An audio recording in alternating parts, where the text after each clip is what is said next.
catching a playing card from the middle of the deck. I wanted a way to do it, so I came up with it. And I just did it. That's really it. We think you actually did it. We don't think there was a trick, because you reached in and grabbed the thing. And I'm about to teach you exactly how I do it. If you're a fan of magic, you're gonna love this. If you're a client, or if you're someone who watches magic and says, I don't wanna know how it's done, I promise you, this is the one rare occasion where understanding how something is done will give you a deeper appreciation of the art of magic. I want to get into this trick because this is something that I love magic. I know you do, yes. Take it away. Let's do it. Yeah. So here's the thing, Jason. In magic, there's a method and an effect. Right? Yeah. And as a magician, my job is to hide the method so that you don't know how something is done. Mm-hmm. But the problem with that is that you don't know if what I'm doing is something easy and self-working or something difficult that requires a lot of work and technique. Yeah. So I'm going to pull back the curtain this one time, and I'm going to tell you exactly how this is done, okay? Just this one time, because I know you love magic. So here's the idea. When I was 18, I was obsessed with playing cards. And what I wanted to do was I wanted to be able to count the cards. Practicing dribbling, magicians call it like this. And I wanted to count to see if there was exactly 10 cards, half, or the whole deck. And I came up with a technique for this. There's 52 cards in the deck, and there's 26 letters in the English alphabet. Yeah. So what if I could use the alphabet to keep track of the cards as they fell? It would sound like this. A, B, C, D, F, G, H, I, K, L, M, N, O, P, Q, R, S, T, U, V. And English is my second language, too. Right? I know, now you see, it seems crazy, and no one believes me when I do this, but if you practice this A, B, C, D, E, F, G all the time, you eventually perfect this technique. And you use that to keep track of the cards. Exactly right. Now, it's not a perfect technique because there's 2 cards for every letter, right? Yeah. So here's what I'm going to do. I'm going to take the cards, and you'll see it's exactly half the cards, and I'm going to shuffle them so that half are here. So now we have 26 cards in each of these halves. That's a beautiful shuffle. That's the years of my life right there. So now if I riffle down like this, you're going to be able to pick out a card for me, okay? And again, you can see them interlaced here, 52. Do me a favor, anytime you like, as I riffle down, say stop. Stop. Right there. I want you to take a look and remember that card. We'll show it to the camera. Make sure you've got it. Perfect. Now I'm going to let it go. I'm going to push the cards in all the way. Notice, I don't know what the card is, but I know where it is.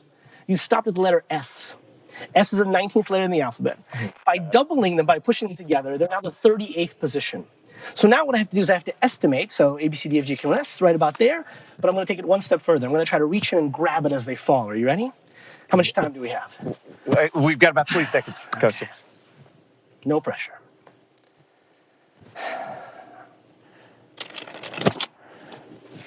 Your card? Yes. 5. Oh my goodness. 5 of hearts. There it is, folks. Right there, is yes. so impressive. Thank you so much. I don't even know what to say. So there you have it. That's how I do it. And that is almost how I did it for Penn and Teller, with a few variations and a few ways that I structured it and changed it differently for that exact performance. But now you know. There's lots of ways to do the same exact trick, and that's true of all magic. There are many methods to accomplish the same idea. And there's ways to cheat and accomplish the same idea in very easy and simple ways that the audience would never know you were cheating, but they would give you the credit for having the skill of catching that card.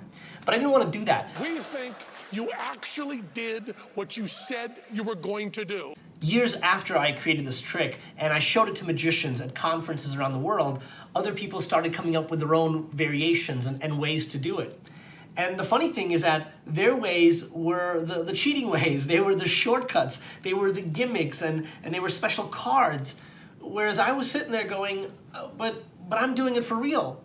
And I couldn't tell anybody, because with magic, that's the irony of it, because we have to hide our methods so that the audience can experience the effect. So I couldn't tell anybody, but no, I'm really doing this, until now.